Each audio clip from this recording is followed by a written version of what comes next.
The time has finally arrived. Tonight we find out if Tommy Robinson will be a member of the European Parliament. Now, in the lead up to this big night, the mainstream media have begun their live reporting, which at this stage is nothing more than educated guesses based on polls that have shown to be extremely accurate lately, like Brexit, Trump, and last week here in Australia, the elections. So basically, they're doing what they do best. They're going to be reporting fake news. The only thing real in their reporting is their fear of Tommy Robinson winning that seat. For example, take a look at today's special EU elections results report published by the Mirror. Let's look specifically at the Northwest. So, estimated declaration time, unknown. 2014, it was about midnight. Number of MEPs, 8. Current seats, Labor hold 3, Independents 3, which were all ex-UKIP, and Conservatives have 2. What to watch for? Here we go. Far-right extremist Tommy Robinson, whose real name, if you don't know, is Stephen Yaxley Lennon. He's standing as an independent. He needs huge individual support to win. We're talking hundreds of thousands of votes. So if he does win, it will be a vast blow to the anti-fascist campaigns in the UK. Elsewhere, a little like the West Midlands, the Northwest looks set to be a test of the three-way battle between Labor's carefully nuanced Brexit position, the Tories' internal wranglings, and the blunt instrument of UKIP last time and the Brexit Party this time. Labor's incumbents, Theresa Griffin, Julie Ward, and Wajid Khan are all standing again. It's not plain sailing for the Brexit Party. Its number one candidate, Claire Fox, defended Republican violence just days after the IRA Warrington bombing in 1993. But UKIP had 20% of the vote last time, not far behind Labor's 34%, and the Tories had 20%. There's a lot to play for. Clearly from that, you can see their biggest fear is Tommy Robinson, and even the fact that they believe that Nigel Farage's party may have messed up by putting up a dud candidate. All in all, really entertaining to watch them squirm like that. Hopefully tonight they will receive the news that they deserve. They'll no longer be able to refer or title Tommy as the founder of the EDL. Rather, they'll have to call him by his new title, Tommy Robinson, member of the European Parliament. But as they correctly stated in that report, and I quote, he needs huge individual support to win. We're talking hundreds of thousands of votes. He does. And the fact is the establishment did everything in their power to try stop his base of millions from even knowing he was running. They removed Tommy from social media, even making it impossible for people to talk about him. They shut down any opportunity for Tommy Robinson to make his case on any mainstream platform.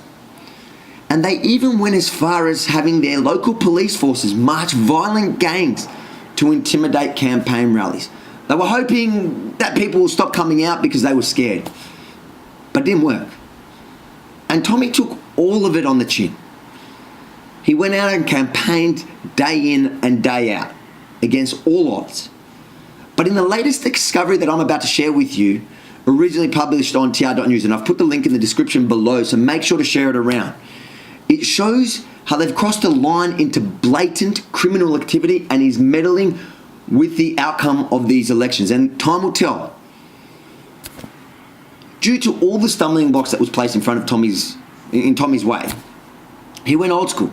His supporters raised thousands of pounds to have election leaflets promoting his bid and policies printed and to be delivered by the Royal Mail Service.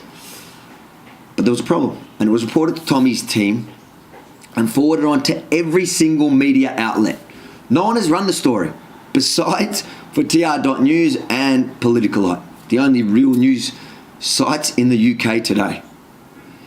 It turns out a local trades union council were publicly thanking posties for not delivering Tommy's electoral campaign leaflets, which is in breach of the Representation of the People Act 1983. What a shocker, eh? Who would have thought that the trade union would use dirty criminal tricks and thank those who participated in dirty criminal tricks to reduce Tommy's chances of being elected? When you look deeper into the union, you'll find the direct connection to Antifa. We know Antifa as a violent left-wing organisation that is a prescribed terrorist group in some places in the world. Now let's take a look at this Anthony Clayton, who posted a comment on the Trades Union Council Facebook thread. He claims to be a postie, and he claims that he and 6 of his comrades, that's what Antifa called their unwashed buddies, apparently didn't deliver the leaflets either.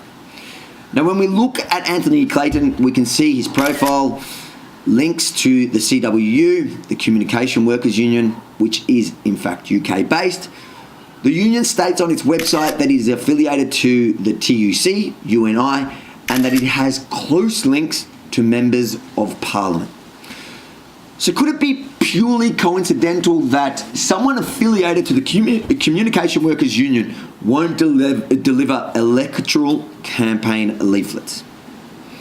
Well, as it happens, this is not uncommon. It's happened before. Back in 2009, the BNP had leaflets they wanted to distribute. 100 workers in the West Country told the union leaders they would not carry the leaflets. So in response, the Communication Workers Union argued on their behalf that the Royal Mail was breaking a conscience clause agreed several years before, allowing staff to refuse to deliver literature that they find offensive. Now, before you jump on this as some sort of endorsement from me or anyone at tr.news for the BNP, it definitely isn't. We are merely highlighting the fact that this union is happy to defend posties from delivering material that they don't like. What if a postie finds a stamp offensive and against their personal beliefs? In this world, we don't like a lot of things, and we don't like a lot of particular people. But guess what? We have to live and work with them anyway. We can't pick and choose our customers. What kind of business model is that exactly? It's one set for failure, firstly, and secondly, a lot of litigation. Royal Mail, sort your employees. If you can't do that, then it may be wise for you to consider alternative staff who will deliver electoral campaign leaflets. If you don't do that, it may be wise for you to remove that electoral leaflet delivery service from your business model. Get rid of it altogether. If you don't do that, then be prepared to be held to account for failing on your promise. If Tommy's campaign pays for a service, they should expect that that service be carried out without complications due to individual employees and their political opinions to it. Wouldn't you also be in breach of your contract between yourselves and Tommy's campaign? Again, opening yourselves up to litigation. Let's just wait. We'll wait for the Royal Mail election team to get in touch with Tommy's team with the results after a full investigation which is being carried out. We will see what happens, and the Royal Mail has a fair chance now to fix this issue amicably. This investigation should indicate really how widespread the problem was and how much of an impact it could have had on this election result. So I guess we'll wait to see what happens.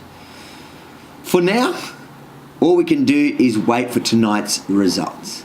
Oh, hold on. And make sure to share the article in the description below, because the media obviously doesn't want anyone to know about this.